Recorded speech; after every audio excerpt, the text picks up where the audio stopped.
Cette semaine, à Montréal, profitez des activités gratuites au Jardin Gamelin, lieu de vie convivial et authentique. Au musée Lachine, découvrez les savoir-faire qui ont permis de conserver les aliments de génération en génération grâce à l'exposition Ça pousse, une histoire à cultiver.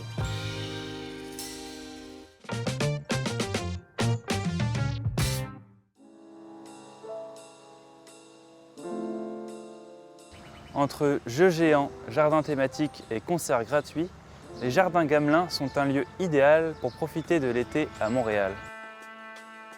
Les Jardins Gamelin, c'est un grand projet de revitalisation en fait, de la place Émilie Gamelin. Donc, notre objectif premier, c'est de créer un milieu de vie, de faire en sorte qu'il y ait vraiment une appropriation de la place par tout type de public. Donc, pour permettre aux gens de revenir et puis de créer une réelle cohabitation sur ce parc, on travaille avant tout sur une conception d'aménagement pour faire en sorte que le lieu soit sécuritaire, chaleureux et puis aussi verdoyant. Au cours de ces 4 mois d'opération, on propose une programmation quotidienne et gratuite, donc du 26 mai au 2 octobre. Donc l'idée, en fait, quand on programme les Jardins Gamelin, c'est vraiment de créer des animations et puis une programmation la plus diversifiée possible. On cherche vraiment à atteindre tout type de public, les jeunes, les moins jeunes, et aussi à faire rayonner la scène artistique montréalaise. Et pour ça, on programme différents types de disciplines.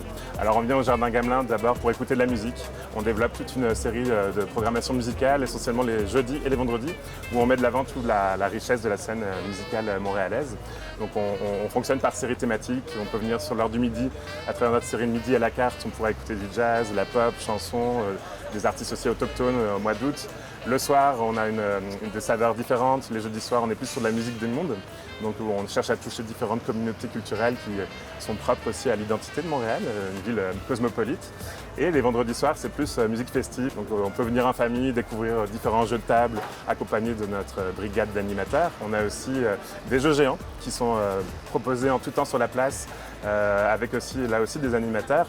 Donc l'idée, c'est vraiment de participer. Vous avez jusqu'au 2 octobre prochain pour venir profiter de toute la programmation des Jardins Gamelin. Le musée Lachine vous donne la chance de découvrir les gestes et méthodes qui ont permis aux habitants de se nourrir grâce à son exposition gratuite. On se trouve en ce moment dans l'exposition temporaire du musée de Lachine qui s'intitule « Ça pousse, une histoire à cultiver ». L'exposition est présentée jusqu'au 30 octobre de cette année. Elle est accessible gratuitement. En fait, l'exposition offre un survol historique de l'agriculture dans la vallée du Saint-Laurent, plus précisément ici même à Lachine. En fait, le musée de Lachine est bien connu pour la maison Lebert-Lemoine, qui est la plus ancienne maison complète sur l'île de Montréal. C'est une maison qui a été construite entre 1669 et 1671, principalement pour la traite de fourrure. Puis pendant près de 300 ans, en fait, l'activité principale des gens qui ont demeuré dans la maison Lebert-Lemoine, ça a été l'agriculture. Donc on a décidé de partir de ce constat-là pour présenter des nouveaux objets qui étaient issus de notre collection, puis de révéler en fait un autre aspect du patrimoine qui est associé au musée de la Chine. L'exposition est organisée en 3 sections.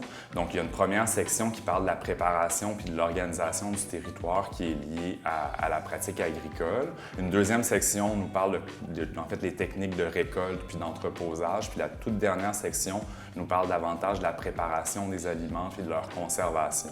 Donc, en ce moment, on reçoit beaucoup d'écoles qui viennent visiter le musée, puis on en profite pour faire un atelier sur la fabrication du beurre pour montrer des techniques, des savoir-faire très simples, mais qui étaient très utiles aux gens qui habitaient sur les fermes. Mais on a également toute une programmation grand public qui touche à la fois les familles ou les adultes.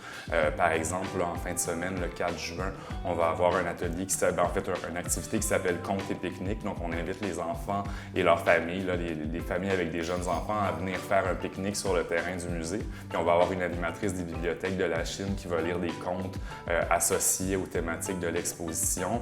Ou encore le 18 juin, on va avoir une présentation sur les plantes traditionnelles autochtones. Vous avez jusqu'au 30 octobre prochain pour venir découvrir l'exposition Ça pousse, une histoire à cultiver au musée Lachine. Rendez-vous sur vos réseaux sociaux préférés pour ne rien manquer de l'actualité montréalaise.